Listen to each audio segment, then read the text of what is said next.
In this video, I'm going to show you guys exactly how to make money betting on the NBA in the second half. In the NBA, when you are looking at second half bets, all right, people love betting on the second half. Here's the thing that you need to look at. What I like to focus on is strictly totals in the second half. And now I'm going to show you guys exactly how you can profit by looking at totals in the second half. So what an NBA total in the second half would possibly look like is, let's say this happens at halftime. What you're going to do is you're going to look on your sports book and it will have a total on there for the second half. The total will probably be either 115 to 120, possibly 125, somewhat in those ranges. Now, here's the thing that you need to look for. So what you need to do is you need to pull up a website. It's called Team Rankings. This is just the website that I use, but you could use any websites that give you field goal percentages or anything like that. So what you want to do is you want to be able to go on that website and you want to see exactly what their overall shooting percentage is on average. Now, this only works a little bit deeper in the season because you need more stats, obviously, to be able to see exactly what their averages are going to be. But once the teams get plenty of games under their belt and their averages start to really get in that average range, you can go and research exactly what the field goal percentage is that team hits on average each game. So what you're going to do is you're going to take that, you're going to write that down. Once you have that written down, next thing you're going to do is you're going to take the team's second half field goal percentage. This is going to be different than their overall average. So teams just sometimes shoot better in the second half than they do in the first half. This is going to be different from the overall averages. So what you're going to want to do is you're going to want to go and you're going to want to see exactly what the second half field goal percentages are of the teams that you're looking at. Now, you can do this with every single NBA game that's on a slate and you can go through. There's really no limit on which ones you could do. You could do this to every single game and pretty much go through every single game when it goes to halftime and kind of depict where you want to take your shots at. So now that you see your second half line for your totals, now what you're going to want to do is you're going to want to go ahead and you're going to want to look at what the teams have shot in the first half. For example, let's say the Celtics are playing the Lakers. Let's say the Celtics on average throughout the whole entire season, they shoot about 45%. Lakers shoot about 46%. We notice in the first half, it's somewhat low scoring a little bit. Well, the Celtics only shot 41%. The Lakers only shot 42%. What does that tell us? That tells us there's some room there for more shots to be made in the second half. Why?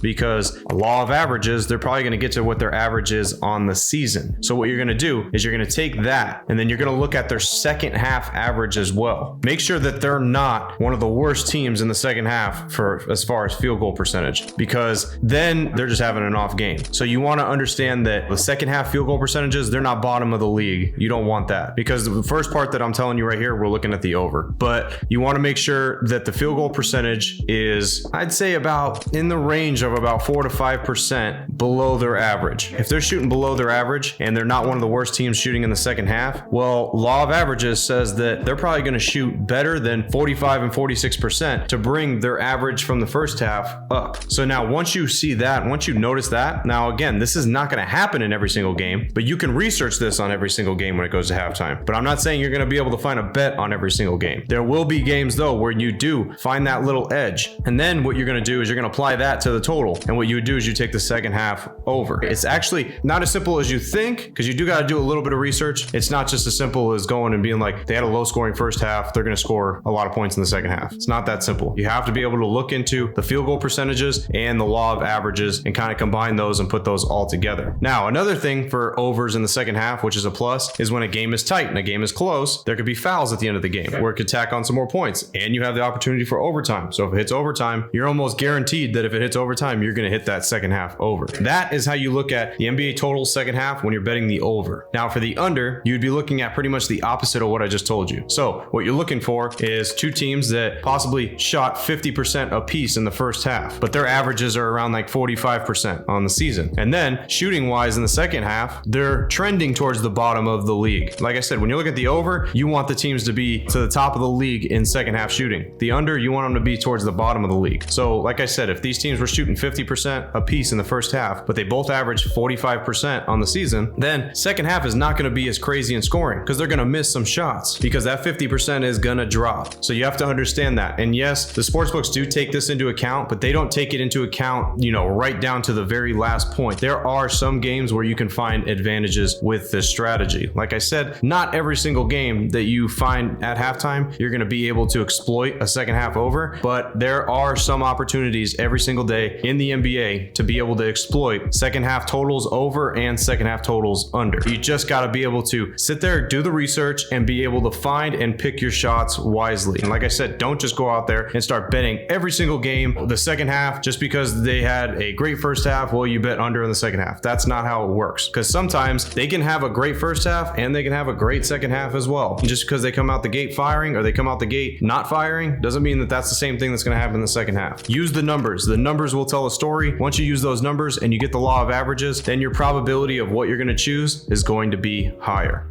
Now, if you guys are interested on what I usually bet on every single day, make sure you guys go in the description. There is a free 30 days of picks. The link is in the description. All you got to do is click it. And if you're looking for a sports book, there are 2 sports books that I put that are offshores down below that you could use as well, with pretty good bonuses as well. And they give you way more options than your local bookie would. As always, guys, I'm Frank with Linemaker Sports. I'll see you guys in the next video. Till then, I'm out.